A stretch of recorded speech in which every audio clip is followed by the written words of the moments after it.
let's start kind of running through Gamescom here. Did you watch it? Nope. Me either, actually. Yeah, did not watch this one. Have not gone back to watch it. I thought you were watching it because you were messaging me about it. I was watching some things, but like I did not. I missed the entire first half of the show. I had a super busy beginning of the week before I was off. Yeah, so I was planning to tune in at 1 o'clock, and because I was planning to, so I had a day trip. I had like a 2.5 hour, 3 hour day trip for one of my stores, and I was planning to leave around 1 and watch it on the way home, but did not end up leaving until about 1:40, 1:50, and I was also just on the phone while driving, so I had it up while I was on the phone the entire time, but yes, I couldn't hear anything, but I just kind of glanced over, like, oh, that looks neat, and so I didn't really watch it. I just kind of followed up with the full review. Looks like it was a fine show. It had some interesting announcements, a lot of follow-up stuff. So the only highlights that I pulled, and if there's something else, please shout it out that I did not list as a highlight.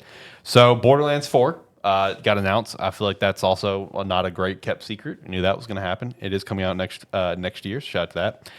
Indiana Jones finally got a release date with 12/9, and it will, in fact, release on the PS5 in spring 2025. So limited window. Good thing. Yeah. Like we said last week, good thing they're doing that. Yeah, that needs it. Did get the Marvel Rivals release date, baby. 12/6, and all heroes will be unlocked and free at launch, as well as in future updates. All will be free. So that's going to be monetized as shit in other regards. But just having the heroes free, for all updates going forward, that's a big W, and that's going to kill Overwatch. This is going to be an Overwatch killer, I think. I really, really did think that. Okay. I do take umbrage with saying such and such game is going to be a whatever killer, right? Because they never are. No, I know they never are, and I never. I let it go a lot of times. God, I hate that phrase. Yeah, no, that's one you word. Should have told me that, and I'm going to say it all the time. You already do. I'm really hammering it now. You already do, and it's one where a lot of times I let it go because I'm like, people are going to say what they're going to say, but it's like, if Overwatch isn't dead yet, you really think that? It's like people saying something's going to be a WoW killer. It's like, if it's not dead yet, do you really think it's dying? Right. I'm going to hammer the shit out of that now. Like I said, most of the time, it's not going to bother me. This is just where I'm like, no. It's mainly because I'm sitting here. I'm like, I couldn't give a shit about this game. I'm excited as hell. I know. Man. I'm trying not to rain on your parade. No. This is one of those where I'm like, listen. Me saying it's an Overwatch killer, that's obviously me just exaggerating excitement. Because you're right. If Overwatch is not dead now, it's not going to die. Oh, I know. It is going to take a huge chunk of players from Overwatch, for the first few months, and then we could potentially see a return. It kind of stabilize and stuff. But either way, it's going to cause massive damage in the hero shooter genre versus other titles that's come out. That's the big thing. 100%. No, this is just where it's like Overwatch killer, WoW killer. A lot of times, I try to be positive about some of the stuff you guys are excited for. I'll sit over and be quiet. I'm like, I get it. People are excited about this game, and I know I just talked about Deadlock and that for a while, but that's a MOBA, not a hero shooter. Right. There's a difference. But I'm like, fucking hero shooter, man. It's a hero shooter with a different skin. I'm excited, dude. This game looks great. You're gonna have a lot of fun with it, and I love that for you. Thanks, man. I don't give a shit. But you do give a shit about Monster Hunter Wilds, though. Yeah. A lot of that spider.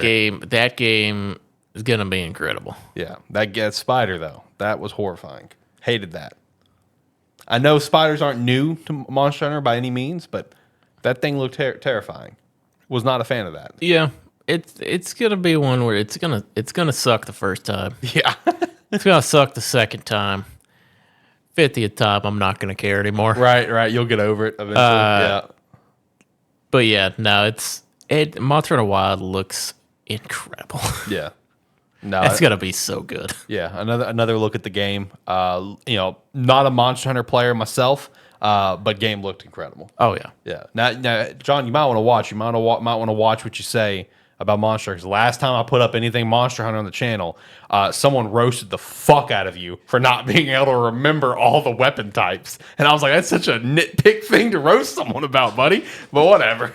Well, when I was talking about the weapon types for a game that we hadn't been told what all the weapons were Yeah. yet. So it was you and Zach trying to it was that brief little moment of you guys just trying to remind yourselves, okay, what was all the, oh yeah, it was this. And someone responded to the video saying, wow, true fans here can't even remember all the weapons. Like, bro, it's not that big of a deal. Never said I was a true fan. I started playing with Monster Hunter World. It's not that big of a deal, buddy. It's all right. Calm down. I like most of the world. Started playing with Monster Hunter World, and I like have enjoyed. most of the world. Wow. I mean, Monster Hunter World is what took it. I know. Took it to mainstream. I'm aware. I'm very aware. It had a very large following, but became incredibly popular with World, and that is where I came in, and that's where my knowledge comes from. Yep, there you go. There you go. The show also ended with a new Mafia game. Shout out to that. Mafia, the old country base in 1900 Sicily. So, shout out to that. I bought the Mafia trilogy, have only played about 80% of the first one, and did enjoy it. It was a little rough, even though it was like the remake. Zach told me the original one was a lot worse. So, gameplay-wise, it's a little rough, but I mean, I have interest in the Mafia trilogy, even though I have not completed 2 or 3 or even completed the first one. So I've got my eye on this. Mafia, the old country. Seems like an interesting concept. Then we had the full list of stuff. A couple things to kind of go through. Get Goat Sim, the first one, is getting a remaster. Cool, I guess. Got another look at the Persona 3 Reload episode, I guess, with some updates that there is going to be a challenge mode that will feature like Joker. And I believe I also saw the P4 Golden main character, I think will also be in that. So I guess shout out to that. Challenge mode coming. Dying Light the Beast, new game there. Smaller scale game. It's like a 20-hour thing. Let's see, going through. Got an actual gameplay look at Batman Arkham Shadow. This is the VR game. Looked like a VR game, but looked actually like a damn good VR game. You know what I mean? Where I looked at that and I'm like, damn, I'd play that. That looks like a lot of fun. They're knocking it out of the park on that one.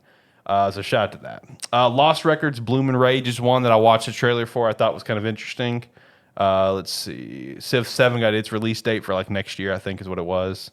Then there was just a bunch of random little updates here and there. Yeah, I need to go back and actually watch this Dune Awakening trailer. Yeah, there was also some trailer for some new farm sim that looks just like Animal Crossing. I know I saw a lot of people, a big fan of cozy games, get really excited for how that looked. So I forgot the name of it. I don't even think the name's on this list. This is not the full list by any means. My bad. No. But it was a very long show. That was an aggressively long show. I mean, that was like summer, Games Fest, like level long. And I'm just like, bro, it's Gamescom. Let's cool down a little bit, buddy. But I mean, it was overall a fine show. I mean, I had some cool stuff that come out of it for sure.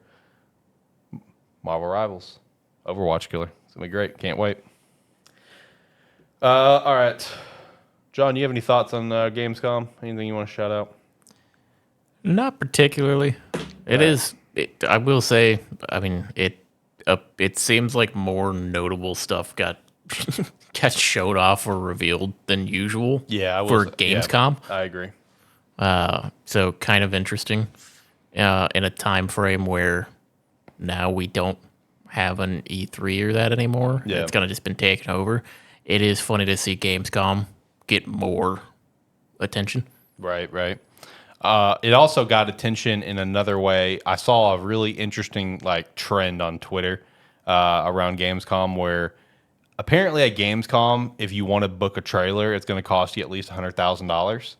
Is the minimum price. So shout out to that. So I saw a ton of developers, fairly medium sized, I think maybe one larger one, and a bunch of indie devs all just continue a trend of Gamescom trailers cost $100K. So here's a trailer, and posting their own trailer on Twitter, and everyone would just keep quote tweeting it. So shout out to that trend. Saw a lot of pretty cool game trailers that way, because no one wants to pay $100,000, to go be at Jeff Keighley's show. So shout out to that, I guess.